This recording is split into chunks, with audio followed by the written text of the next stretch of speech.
Hi, everybody. Ian Bremmer here, and a quick take to kick off your week. You know what I'm going to talk about. It is, of course, a landmark breakthrough in the war between Israel and Hamas. President Trump this morning delivering an address at the Israeli Knesset to momentous standing ovations.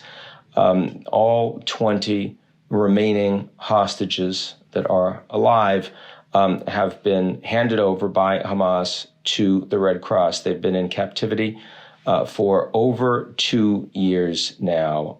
It's obviously more than anyone had been expecting just a few weeks ago at the United Nations General Assembly. At that point, it looked like escalation was coming. This was, of course, right on the back of Israel attempting to assassinate the political leadership of Hamas, and also preparing for escalations in the war, bringing ground forces into Gaza City, which is, of course, where the remaining majority of the Hamas fighters were themselves holed up, as well as annexation prospects for territory in the West Bank.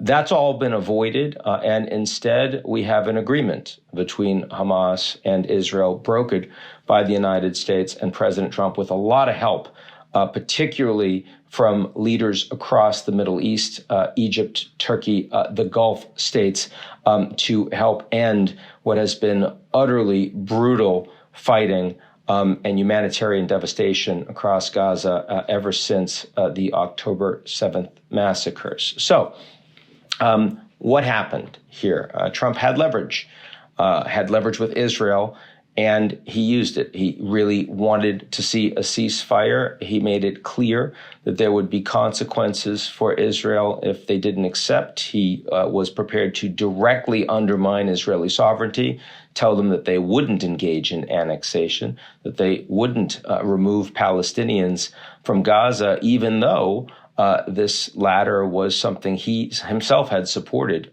months ago, including on stage with the King of Jordan. Changed his view, got a lot of support from the Gulf states. In a sense, getting his ally, Bibi Netanyahu, from Israel to accept this outcome was easier than Hamas. Trump is, after all, far more popular than Bibi is among the Israeli people. About 40% approval for Bibi in Israel, about 80% approval for Trump among Israelis. And he's been a steadfast supporter for Israel for decades now, where Bibi has been an incredibly divisive figure before October 7th and then, of course, after. So it was hard for Bibi to say no. A lot easier for Hamas to say no, of course, and hard to put yourself in the heads of Hamas leadership, given what they're responsible for and also who they are.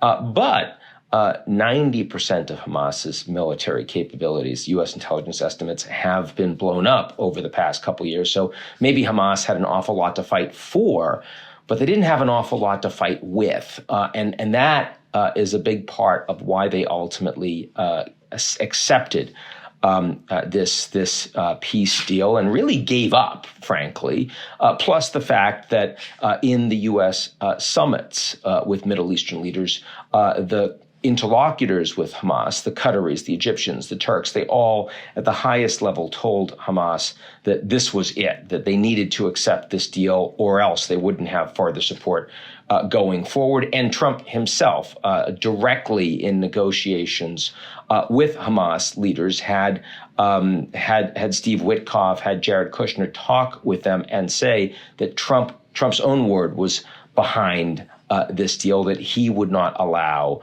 for the Israelis to break the deal. Certainly Israel wasn't trusted in this environment by Hamas, as long as Hamas was prepared to go through with its end of the agreement.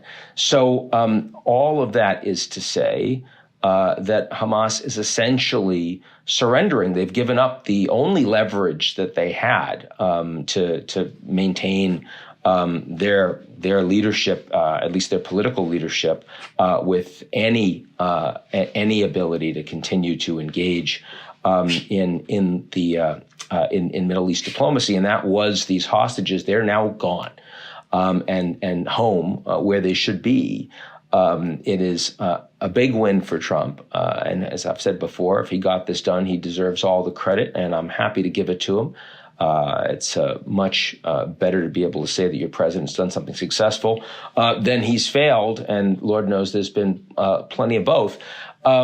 I would say that and now we're going to see Trump go into Egypt again. This just a couple of weeks ago, we had the U.S. isolated in its Israel policy, with plenty of its allies recognizing Palestine symbolically as a state, even though there was no such state, and the U.S. standing pretty much by itself. Now we have all of those leaders fully supporting Trump's deal and traveling to Egypt to be with President Trump as he announces peace between Israel and the Palestinians.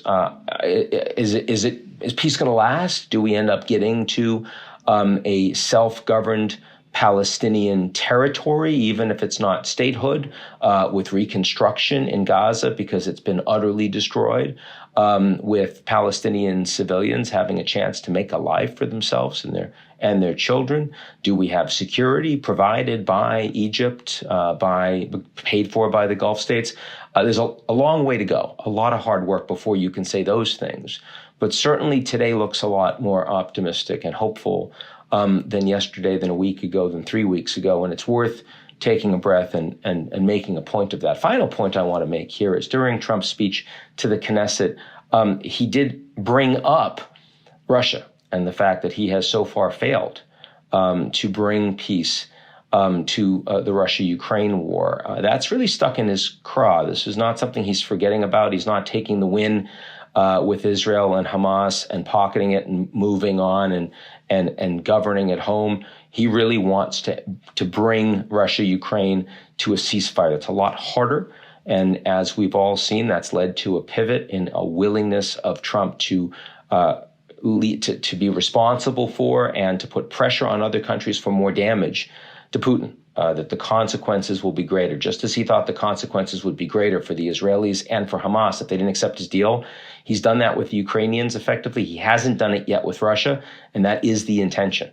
That's why he's talking about providing more weapons to the Ukrainians with longer range capacity to hit deeply into Russian territory, more intelligence to allow them to engage in strikes against Russian energy capabilities, and more pressure on the countries, including friends of Trump, like Hungary's Viktor Orban, like Turkey's Recep Erdogan, to stop buying oil from Russia, India too, and all of that. We'll see where it goes. It's not easy. It's not close.